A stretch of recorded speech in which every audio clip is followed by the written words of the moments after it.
Terakhir, nah ini juga sering ya, vesicula bullosa, cuma 2 kok, jadi nggak lama, yaitu pemphigoid bullosa sama pemphigus vulgaris, karena ini juga sering keluar ya, cukup sering keluar ya.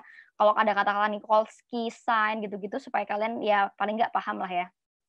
Nah, jadi sebenarnya bula itu dibagi menjadi 2 ya, ada bula yang intraepidermal, ada yang subdermal. Sorry ini nggak begitu kelihatan.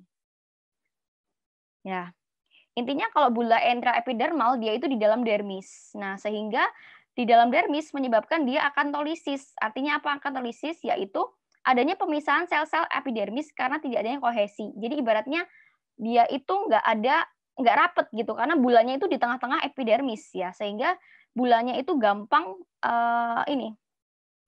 bulanya itu gampang lepas gitu ya. Itu namanya adalah Nikolsky sign positif ya. Nah, jadi kalau misalnya pemphigoid bullosa itu bula tegang di subepidermal, kalau pemphigus vulgaris, nah ini kadang-kadang agak bingung ya membedakannya. Jadi kalau dia itu langsung aja ya ke sini ya. Nah, ini ya, aku tadi bilang Nikolsky ya. Apa sih Nikolsky itu? Jadi Nikolsky itu adalah tanda ketika kalian usapkan ya ini ya, ketika kalian usapkan lesinya itu, maka dia itu akan muncul lesinya atau bulannya itu malah akan semakin meluas ya. Semakin meluas kalau dibersihin. Jadi bagian atasnya itu mudah copot gitu, mudah kendur, mudah meletus. Nah, pemphigus meletus ya. Ini gampangannya. Jadi kalau ada us itu berarti meletus. Berarti Nikolsky sign positif. Jadi gitu. Jadi bulannya tuh karena dia itu di dalam dermis ya, di tengah-tengah dermis, sehingga kalau kita pencet dia mencotot gitu, mencolok kayak ya lepas gitu. Itu namanya Nikolsky sign positif. Ya. Dan itu ditemukan di pemphigus vulgaris ya. Pokoknya ada berarti meletus, berarti dia Nikolsky positif. Nah, mungkin itu bedanya ya supaya kalian tidak bingung.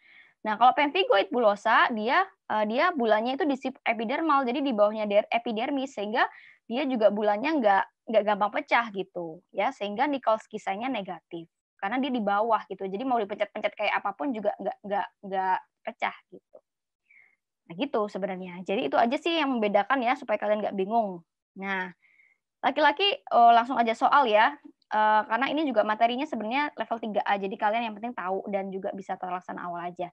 Laki-laki datang dengan keluhan terdapat ruam yang melepuh, ruam berbentuk gelembung berisi cairan yang tegang. Nah, kalau ada cairan tegang hati-hati ya. Dan Nikolsky-nya negatif. Nah, Nikolsky-nya ternyata negatif, artinya berarti kalau negatif dia itu nggak gampang pecah, itu bulannya ya.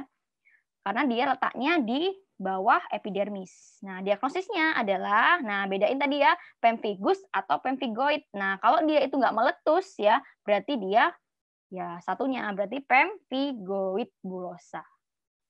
Itu ya cukup itu aja sih sebenarnya yang kalian perlu tahu antara pemphigus vulgaris sama pemphigoid bullosa.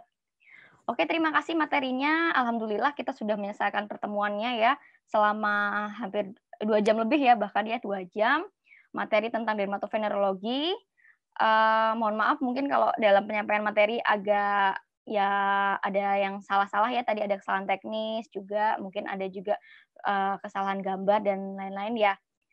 Tapi aku berharap sih semoga dengan materi 2 jam ini cukup kalian bisa paham ya, cukup kena, kalian bisa paling enggak bisa mendiagnosis dan bisa menjawab soal itu dengan tepat ya. Jadi harapanku sih nanti setelah kalian belajar ini ketika kalian menemukan soal kulit itu nggak bingung lagi gitu loh, karena tadi ya aku udah kasih tips, intinya dibaca pelan